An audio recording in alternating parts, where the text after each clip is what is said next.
Welcome to the Web Platform Podcast, episode number 64. And we're going to be talking today about building interface animations. On our panel today, we have Justin Ribeiro. Hello, wonderful people. Danny Blue. Hey, everybody. And myself, Erik Isaksen. And our guest today is Val Head. Could you tell us a little bit about yourself? Hi, yeah, I'm glad to be here today. I'm Val Head, like you just said. I'm an independent designer, and I do a lot of consulting around web animation as well. So I teach people how to do all this stuff, what it's good for, and lately I've been helping a lot of people get motion and animation into their style guides so they can work on it team-wide and product-wide, which is super fun. And that's what I've been doing maybe. Very nice. So building, interactive design is something that, at least, maybe it's because I'm not a designer.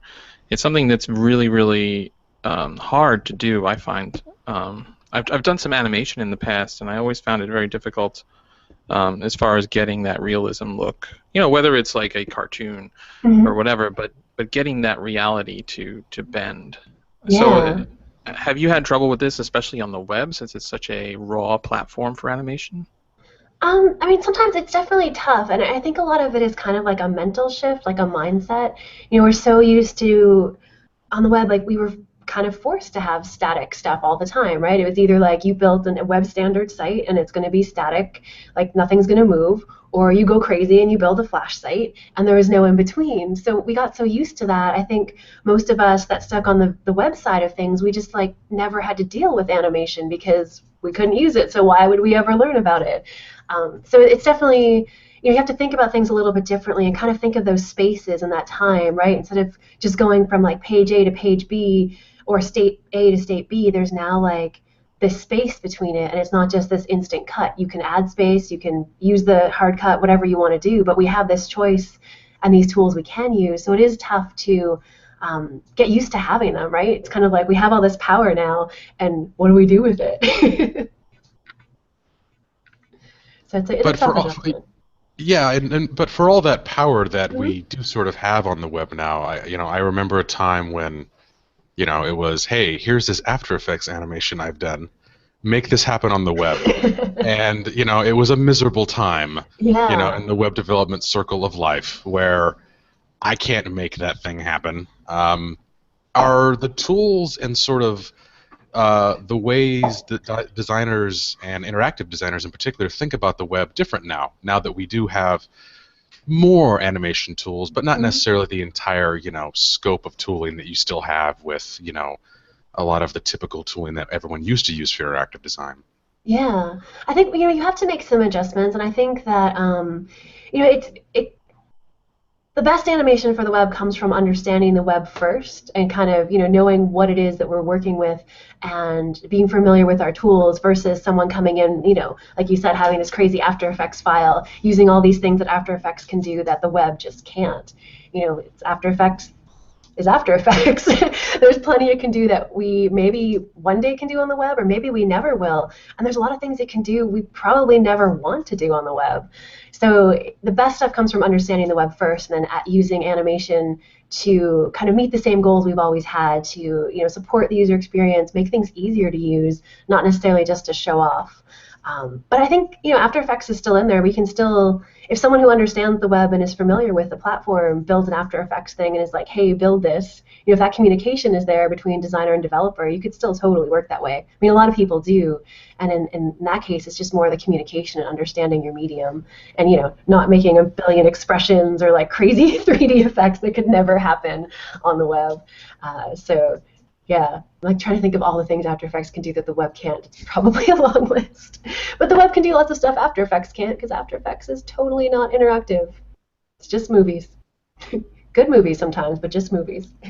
Yeah, and you are right. That workflow can still work. I have actually very recent experience working that way with a designer. And you are right, where a lot of it then just comes down to, and so how it ended up happening is, this is the kind of thing that I want to do, and then we would go over and we would just tweak it back and forth, and then he would just sit down while I tweaked stuff on the in the actual app to get it Yeah. as close to what he was thinking, or because it's a lot of times it's more about the spirit of the thing rather than just the like the pixel perfect, the exact curve of the animation and things like that. As long as you're getting what like that, what like I said, the spirit of what they're after, a lot of times that's really all you need. And the web does give you a lot, like you said, does give you a lot of tools to achieve those things, even if they aren't 100%.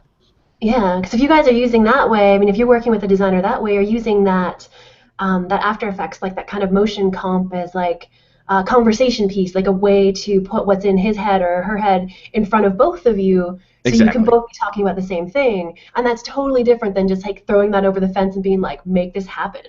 Like, come on, jerks. But when it's like, that's what After Effects and a lot of these prototyping tools are so good for. We can talk about this stuff, we can dance around in meetings, but like having a thing that the whole team or everyone involved can look at and use to fuel that conversation, so you all know you're looking at the same thing. It's a huge benefit to being able to communicate between people of what what you're trying to achieve with animation and what you envision it might look like and why it should look like that. So it's a good way to do it. Good job.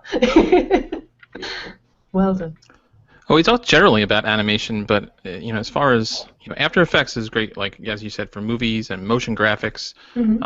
I had some really great learning experiences from Dean Velez on some of that, where he did the motion graphics and intros to different films and shows. It was really cool, step-by-step tutorials to build that stuff, and that's really cool. But when you think about interfaces and designing those, typically in After Effects, what I've seen people do is that, like it used to be, they'd build DVD interfaces, or now it would Right. be Blu-ray or whatever, and you look at like your cable company.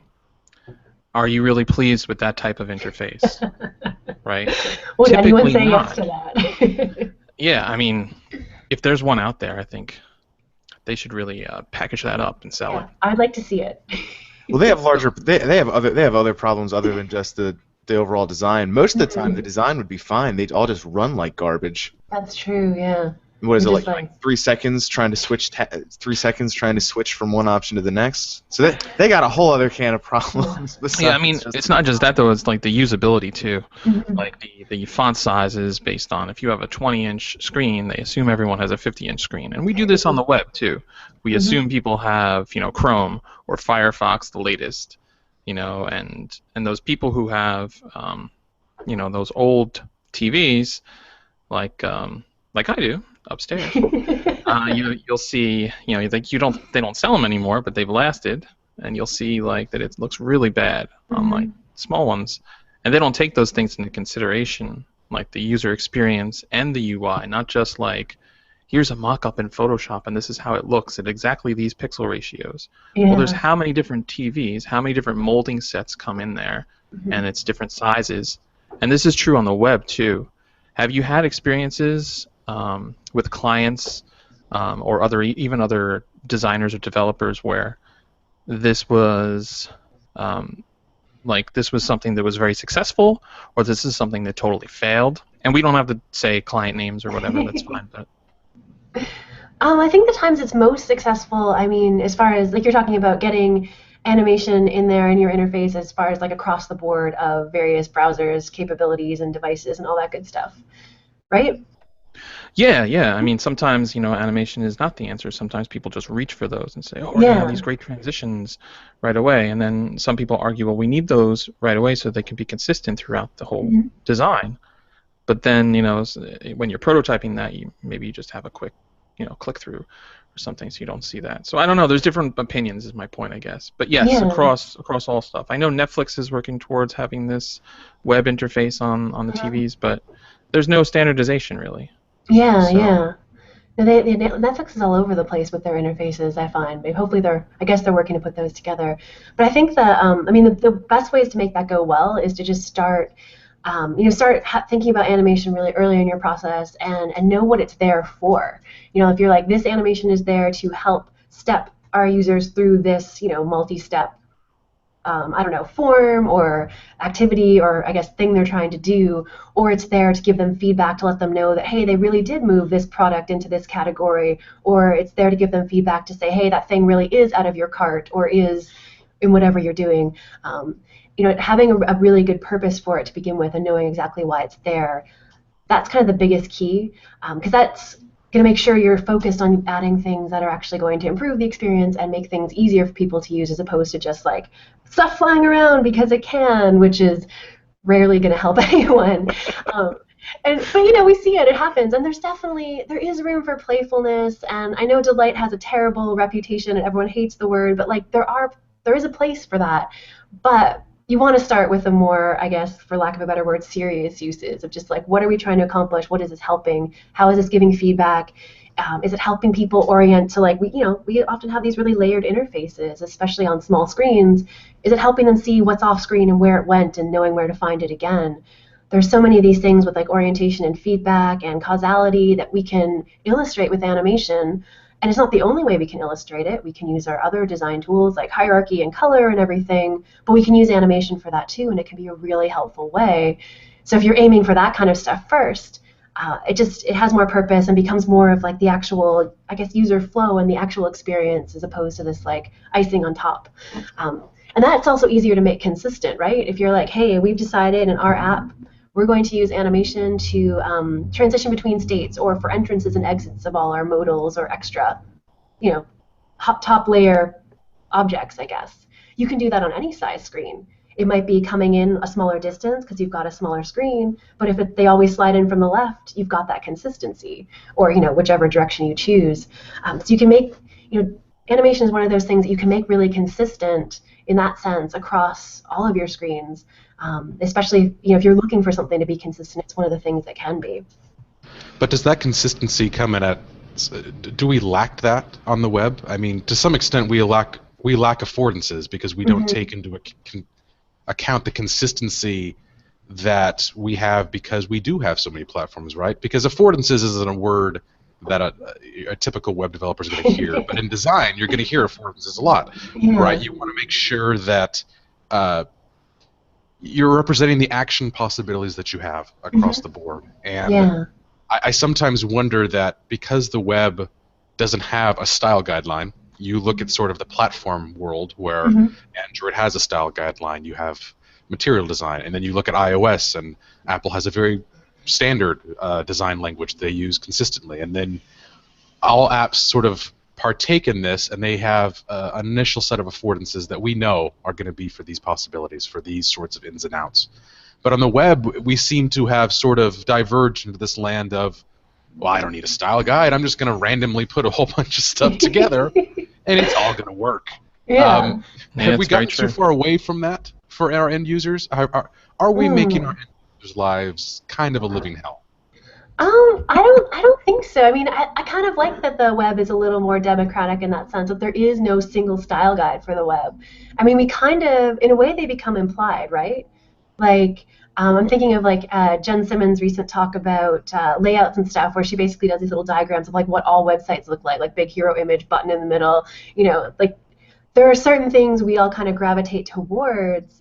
And sometimes it's just because they're trendy, but sometimes it's because that might actually be the best way to demonstrate or, show that these things are possible, or the best way to help people get through certain tasks. And there's a lot of common tasks we have on the web, right? Like reading, filling out forms.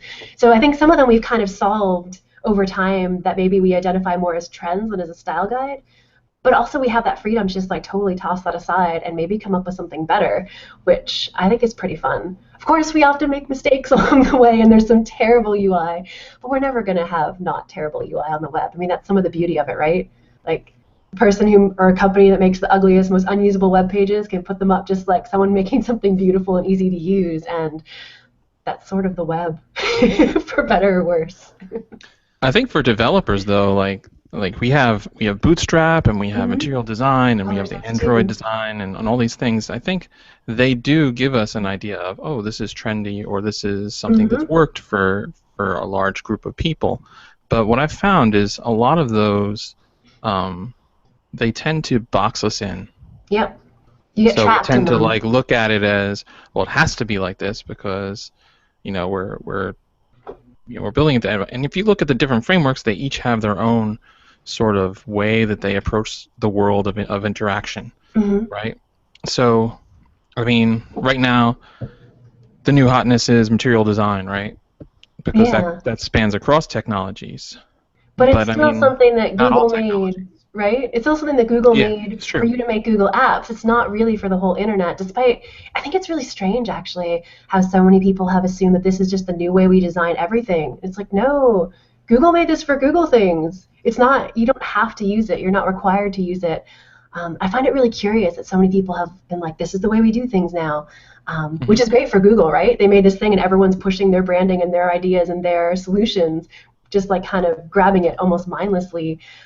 Material design's become equated with so many things that it's like not Yeah, it's really. it's kind of brilliant. They've taken it to that next step where Bootstrap said, hey, this is a boilerplate. Take Hmm. this and change it, but here are all our defaults. And what Yeah. happened?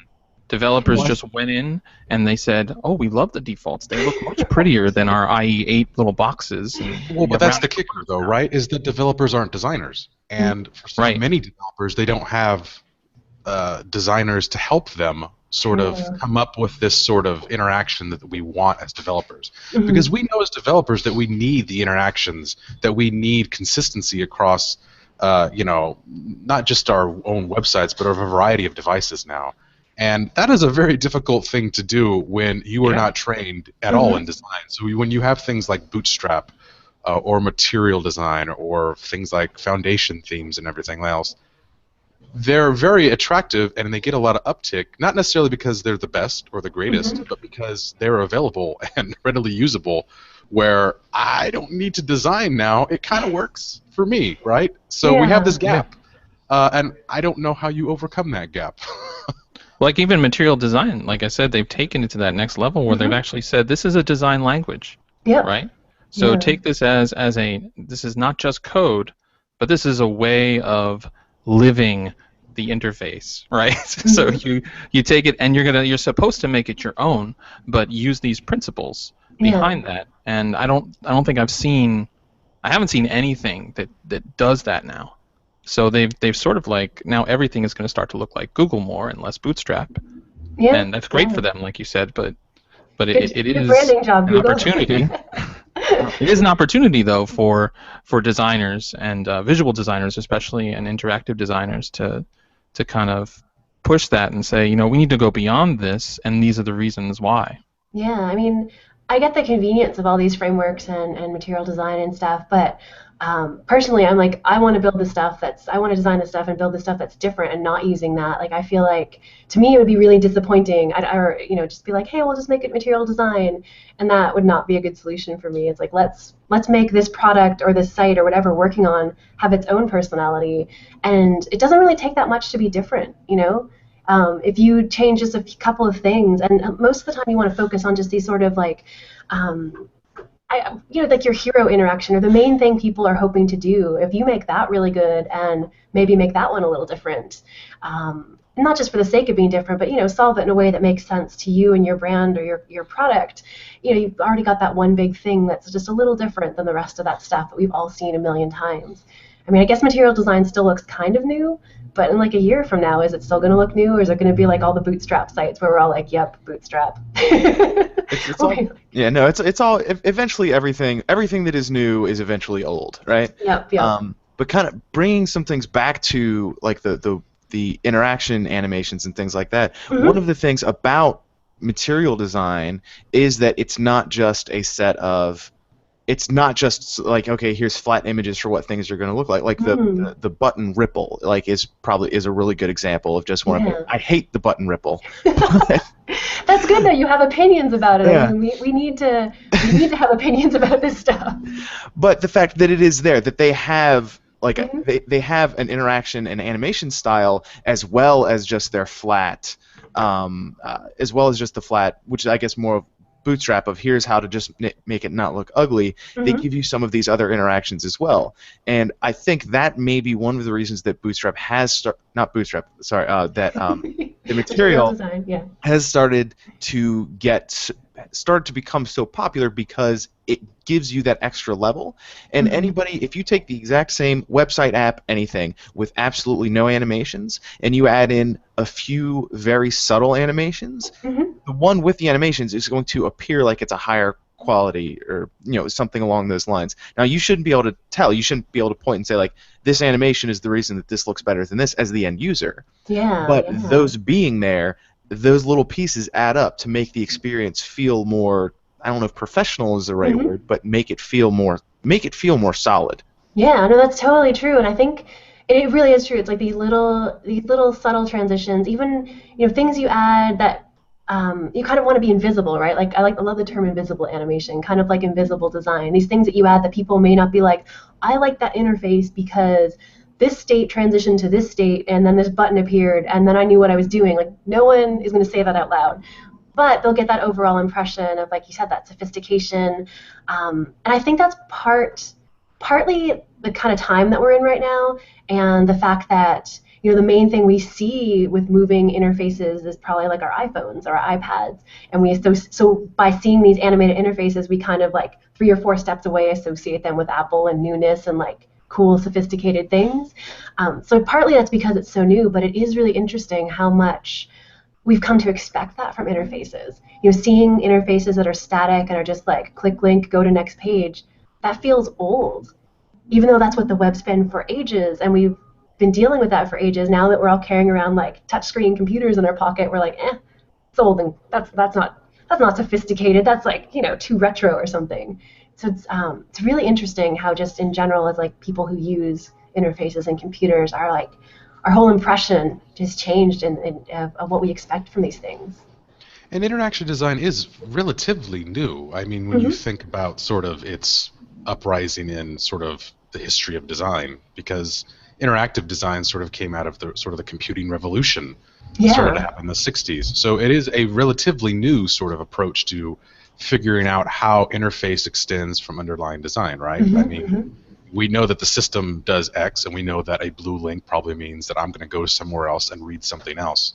But have we gotten to the point now where,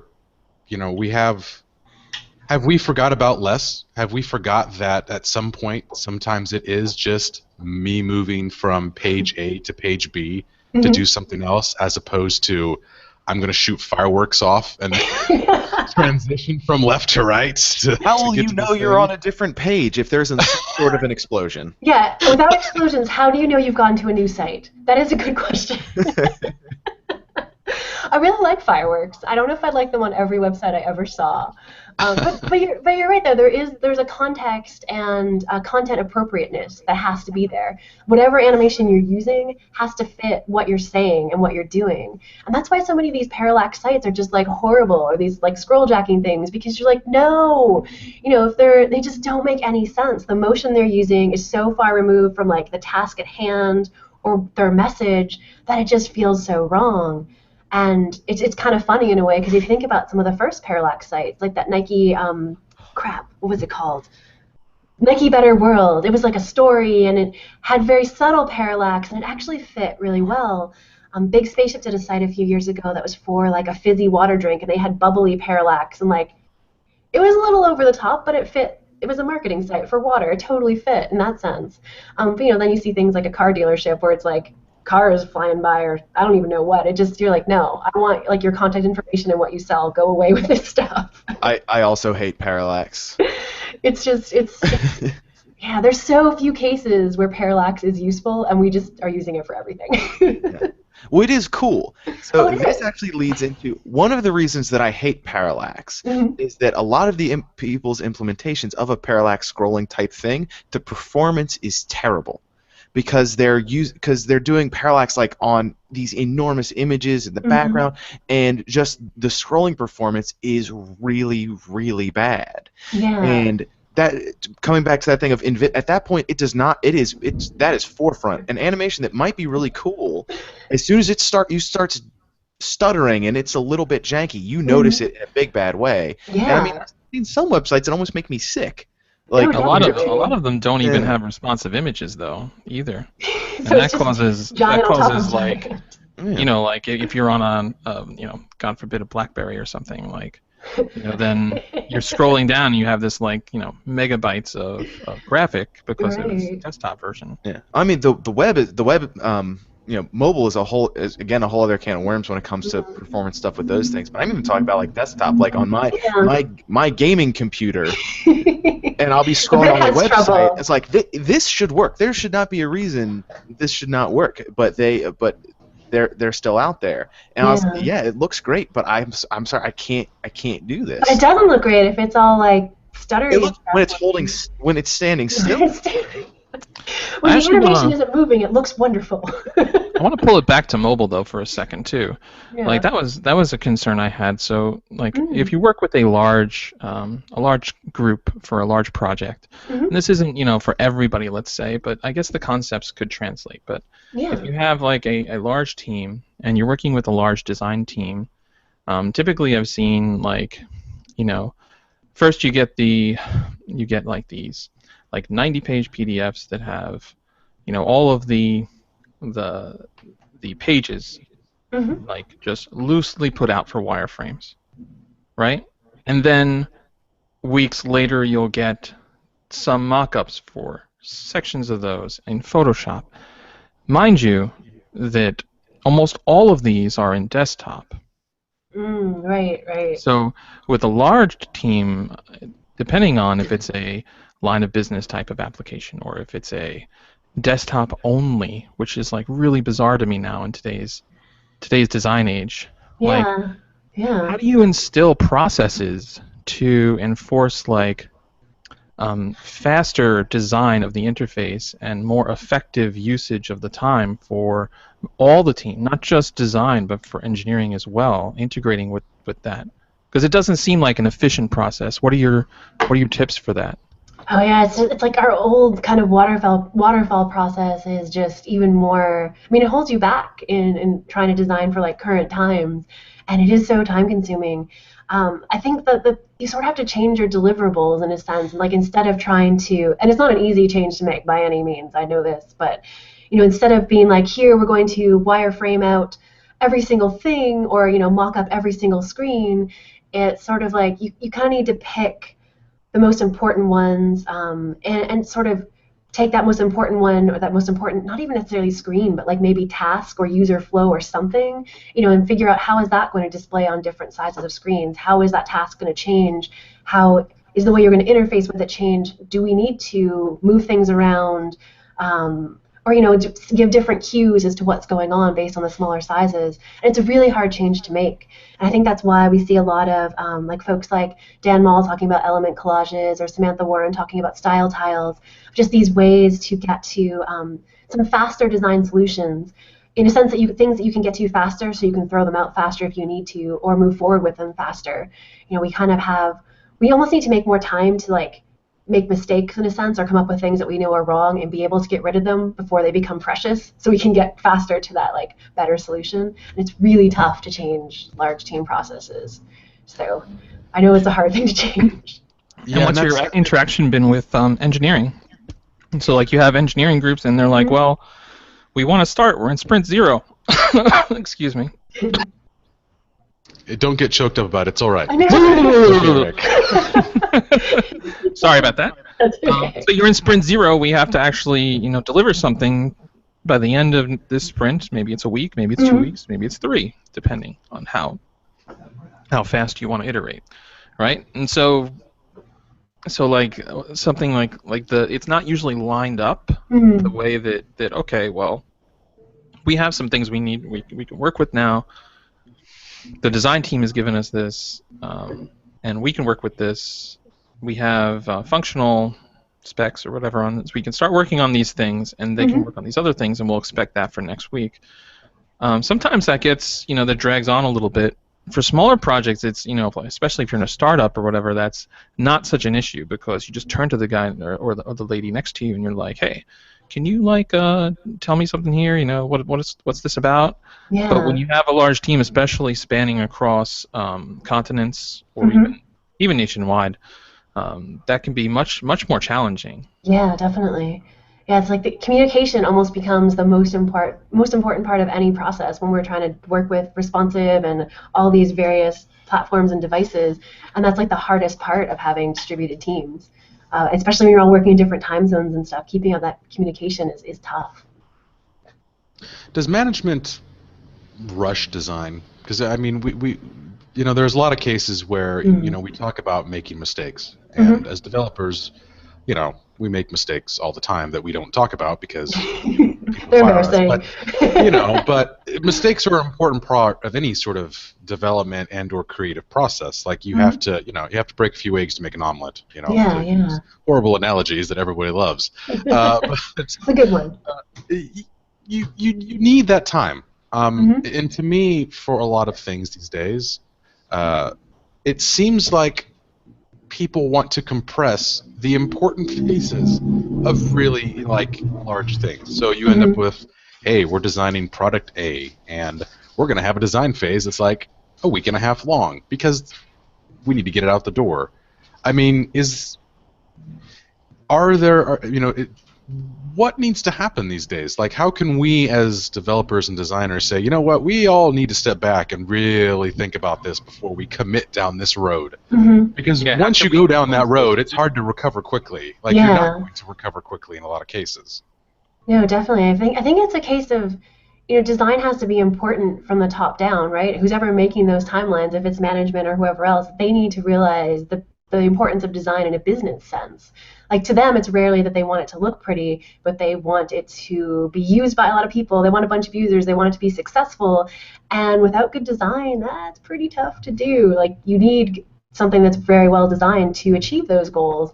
And so I think if you have management that sees that connection and believes in design as a business objective or something that helps you get to your business goals, then you'll be in a lot better shape. But I guess if you don't, the hard task is convincing them.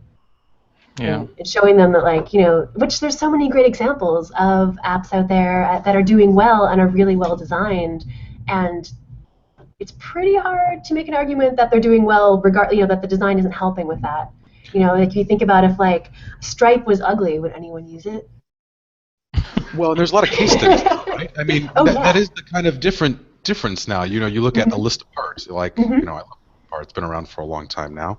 But beforehand, I can't really remember as a developer people talking about design in sort of the way we talk about design now, where it is much more important than it seems to have been 10 years ago. Oh, where, definitely. It was important in certain fields, obviously in advertising and a lot of the design sort of fields, but the web was relatively new. And now it seems to be on par now where people do at least want to hear and see what that data is. And your Etsy's of the world and your Netflix and everybody sort of releases these big studies where there's raw data that says, what, this design did not work, but this one did, and here's the context brought to this problem, and here's what we think our users are doing. Because we never really know, right? Yeah, you don't. We can't, but at least we're looking at it. Yeah, exactly, right? We have to bring our own context from the data that we have for the design and the implementations we do. So I think it is better now. Definitely. It can always be a little better too, right? I think just because overall it still has to get down into all the different teams and everyone's various companies. But yeah, it's time used to be such even design itself was such an afterthought and just we'll do it at the end and whatever. We'll make it work and then we'll just decorate it. And it's so great to see that attitude kind of almost being gone now, because that's just not how we work anymore. And I think everything on the web is better for it, really. Trying to decorate something later as opposed to just designing something. And that's kind of how user experience emerged as a field, right? Oh, yeah, because it became design not just how it looks, but how it works, how the kind of that user application conversation, how it interfaces. That's terrible, but it's true. How it interfaces with your user. We realized that that's just as important as the server call coming back successfully. It's strangely, people care more about how it feels to them than what the computers think. So, okay. So, is there? Sorry, Eric. Is there the same way as in the engineering world? There's technical debt. Can there also be design debt? Because a lot of stuff in engineering doesn't It's a lot like we were talking about with animations. You only notice it when it's broken, that kind of stuff, or when it doesn't work well. But when you do get in these types of situations that we've been talking about, where it needs to get out the door. So design gets done as quickly as possible, engineering gets done as quickly as possible, and then always chance for mistakes. But so then you rack up. There's usually a pretty measurable amount of technical debt that you accrue when you are moving too quickly or making mistakes, things like that. Mhm. Is there also such thing as design debt, where you have things that you want to do, but things that maybe you, like I said, things you can't get done in the time frame, and then stuff just gets piling up, and it feels more like more patchwork than one cohesive piece? Yeah, I think you can definitely get into that situation where you just almost like you have too high of an expectation or just like too many goals for like a first release or something, and you can't get to nearly all of them. Um, I think we have to sort of think about it, especially when it comes to like the whole idea of like the minimum thing you can release, the minimum viable product, all that stuff, is like realizing that needs to be, and this is a dessert metaphor, I'm totally stealing from someone else, but can't think of who. It might be Kenneth, but like that each minimal thing should be like a slice of cake and have all the layers, as opposed to just don't just give them like, I don't know, if it's like a chocolate Oreo cake, don't just deliver the Oreo crust the first round. You need to have a little bit of crust, a little bit of chocolate, a little bit of whipped cream, a little bit of crumbled Oreos, and even if it's a tiny piece, that's better than only having, like a big crust with nothing in it. So yeah, baking AKA, metaphor. AKA the Ford Taurus in the late 90s. There was nothing wrong with the Ford Taurus in the late 90s. It was very bubbly. It was not right. It was that was design debt if there ever was design debt. It was a quality automobile that was built like a tank and survived at least 2 accidents. Not just saying. From experience, I take it? From experience. I never drove a Ford Taurus. I don't know. But anyway. To take it back to your example of Stripe, though, too, I mean, you have this visually impressive thing. Mm-hmm. What if Stripe was like, had too many interactions, it was not usable, its flows didn't work correctly? Do you think that people, the users, would be like, wow, this is so great, they'd implement it, and then once it got started, they'd be like, wait a second, what's going on? Because that visual thing is the first thing you see, right? But then as you start using it, I think you can get some people on on pure visual beauty, right? Like we all love things that are beautiful, but especially something like if it just looked beautiful but worked like crap, I don't think it would be anywhere. People would catch on pretty fast, just be like, nope. Part of the reason it is so great is that they just integrate everything, like everything just meshes together so well. It is very well designed, but in every sense of design, like the way it is to use it, the user experience, the steps, the way it steps you through it, on all facets of design, it's done really well. It's not just like beautiful polish on top of thing that kind of works. And that's the hardest stuff to do, right? To get design well and done right through all of those various ways. It takes iteration. Probably the very first time they did it, it wasn't as nice as it is now. They seem to always be improving on it. I mean, I run into Stripe a lot with various payment things. I feel like it's always just a tiny bit different, tiny bit improved. Well, I kind of feel it's just like coding, like design in general is like code. I think that's how I ended up doing coding, right? Yeah. Because of all these visual things, like I learned from art school, that sort of translated into coding and patterns in coding. Yeah. And so I can totally see that. Yeah, I was just speaking at a design conference this past weekend, and it was like very, very graphic design heavy. And it's kind of funny getting some of these questions about like, oh, as a designer, do I have to learn how to code because it's so hard and it's so different from design? And to me, I'm like, they just seem so similar. I mean, once you learn a little bit of code, especially when you're dealing with web things, and I think it's the same from the other end too. If you're a developer and you learn a little bit of design when it comes to the web, you realize how much overlap there is and how much they have in common. And it's kind of a very similar mindset, whether you're developing or designing, because you're aiming for the same goals. And it's not like these two distant worlds. That first milestone is really hard, though, right? Because that whole mindset of these are arrays and these are variables and these are that stuff I found difficult. But then once that clicked, then you're absolutely. Yeah, and the same thing like type and like color theory all seems really hard when you know nothing about it. And you just have to get past, I mean, it is hard when you know nothing about it, but once you get past some initial learning and just become, get over that first, I guess, hill or that first hump, you're like, okay, this isn't so bad. You get a little knowledge under your belt and suddenly things make so much more sense, which is like everything's hard until it's easy, right? Everything's hard until you're really good at it. But we forget, right? Whatever you learned first, you kind of forget the efforts you put into to get that good at it. So you're like, oh, design's so easy, but programming's hard. But it's just like, no, it's because you know design, or whichever one you know first. It always seems easier.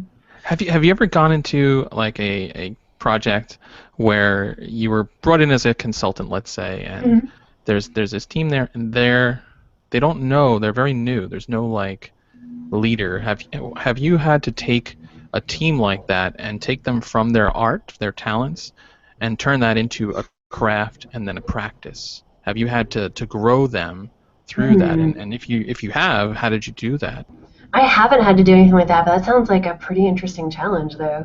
I feel like you need something like a little bit more permanent than a consultant to do that, don't you? Like to hold you through that whole timeline, or that seems like it would take time. Well, yeah, if you're a long-term consultant, for sure, you could do that. It's not a one-day job. Yeah, I mean, consultant, you could people might even think you're a full-time employee there. Yeah, you have that's a badge true, and that's everything, true. right? Yeah. But that's hard. Like you're. It's not easy, yeah. Have you done it? Yeah, have you done it, Erik? I have not successfully done it, no. Oh. There sounds like there's a story there. Well, I wasn't there long enough either, and there's lots of different political things that go on in these organizations that you don't have control over. So if the groups are on the same mindset and you have all that same control across the different areas, then you can do a lot with that. I mean, I was able to get a process in place for coding, to get cross-browser testing, and have some practices in, but some of it went away because of different management, because of different things that the project did, and things change over time, right? And some of the goals for the project change, and with that, some of these processes go. So yeah, not successfully where it's stuck, but yeah, I've achieved small victories, but nothing at a very large scale with that. Well, when you don't have a cheerleader who continuously pushes that thing, it becomes very difficult to see it continuously succeed. Because that's the kicker with any practice, and it doesn't really matter what business you're in, right? If you don't have someone there to sort of, doing that raw, don't worry, it's going to work, just stick to the process, we're going to get there, and then you see a lot of sort of success in it where it becomes ingrained in that culture. Yeah, that's hard, and I think that's why going in as a consultant and doing it is hard, because you may come up with a very reasonable set of design guidelines, a style guide. You might have I think it puts you in a better position, actually, because now you're not subject to those politics that those people are subject to. You can kind of move around outside of it and be like, because it doesn't impact you long term, hopefully. That's not always true. It's not always true. It depends. I've been in a lot of places where they have consultantitis, where the consultants know more, and that's not the case. But it gives you a little more leverage as far as like your voice and what you can suggest to them. Versus if I'm a full-time employee, I might feel a little restricted. Like, I better not say this because this goes against kind of the culture of what we do here. Yeah. And culture is going to win every time. But so if you can change that culture, then that's great. But if you can't, I don't know. And bringing in an outside voice, I think, is just a solution for people that are inside that culture and need to change something. I mean, it's not as large of a scale, but I get brought in a lot as a consultant to like teach web animation workshops. Not so much because people are like, oh God, we can't figure out SVG and CSS ourselves. It's because there's one or two people in that organization that think this is important. They want their designers and developers to focus on this, but they need someone to come in from outside to basically verify their opinion. And they bring me in, they're basically like, look, she thinks this is important too, so let's get on this. And that's kind of, almost the bigger reason I'm brought in, less so to teach them this stuff, but or at least teach the code parts of it, but just the kind of importance of it and what it's good for. And it seems to work, so that's good. I'm happy to help in those cases. Code part. Sorry, Erik. You want to? No, go ahead. Okay. No, I was just going to say though that's that whole mentality of get it done. And there's no like, well, let's take time to actually come up with a strategy long-term for this and not just tactics. Do. I think it's also kind of one step along the way. Like, if you can convince everyone this thing is important, then it's important enough to put into your overall strategy or your overall process. And you kind of have to get people to feel it's important first before they'll pay enough attention to use it in a bigger, I guess, the grander scheme. Yeah. All right. You mentioned the code part, which I'm a fan of. For a good while now, we've had CSS animations and things like that, which aren't really interactive. So you can do, transitions and transforms and things like that to move things around on certain events, and then maybe you can use a little bit of JavaScript to do stuff. But you pretty much you have something that happens over a period of time. So like keyframe animations in CSS are a really good example. So you have a series of you define a timeline and then you want something to interact that way. You can't really interrupt it very easily. There's no built-in way to do that. Now we have something that a lot of browsers have with Request Animation Frame, where you can do fully interactive things. And so I'm curious how those two design ideas are different. One from, okay, here's kind of a cause and effect type thing, and here's something that's going to happen over a fixed timeline, versus now we can do things where people can I can make sentences. I promise. Now you can build sites or apps where you can have a lot of interaction, like almost like Flash. Anybody that doesn't know what Request Animation Frame is, you should go look it up. But pretty much it runs a function that you define every animation frame. So I know it's a terrible way, but so ideally run 60 times. It's like in the name but not in the name. Yeah. It's not like set interval, but it does run something ideally 60 times a second. Yeah, so as fast as the browser reasonably can. Yeah. Essentially. So if you've ever done like any programming in Flash or something like that back in the day, where you would say like if button down move character plus X, right? You can do things that are very similar in that, and a lot of game engines. They use that same approach. Yeah. Yeah. So, and a lot of them use Request Animation Frame now. So, like, if you look up like 3JS tutorials and I want to animate things, they always tell you to write a render function and then use Request Animation Frame in it. Yeah. So I went this way a little bit, but so is there a difference between designing for those two different paradigms? Yeah, I mean, in one sense, CSS can be flexible in a similar way, especially with transitions. Those are completely interruptible, and they'll go back and forth. And you can, like, of course, you need to use JavaScript for the logic, because CSS, being a markup language, though it's beautiful and wonderful, it just doesn't have that logic capability right now. I don't know if that's a whole other thing, whether it ever will, but like there's certain logic you can't do without JavaScript, without some proper programming language. But transitions are really interruptible. Animations, I like to tell people to think of them as like old grumpy cats on your couch. CSS keyframe animations, they will do what you told them to do, but you better not change your mind, because they're just going to be like, what? No. And transitions are kind of more like kittens. You can move the laser pointer wherever you want. It will keep going, and it never gets tired. So see, I can do cat metaphors too. But there is a point where you get to that situation where like you need more complex logic. You know, even if you're not going as far as a game necessarily, you kind of pointed to it when you said like if you had this overall timeline, when you want to have this sort of, I guess, object or this timeline that knows everything that's happening, and it isn't just these independent animations that are, you know, you can connect CSS animations with delays and stuff, but once you get past like 3 or 4 and you have to edit that, your brain's going to hurt. So they kind of get to that point where you need that overarching logic that JavaScript is kind of the only thing that can do it, because it's our web programming stuff, and between Request Animation Frame and having that constant thing checking and knowing globally what's going on, you know, you need that for those more, I guess, higher levels of interactivity. Anything getting close to a game, or like the, you know, old flashlights and that kind of thing.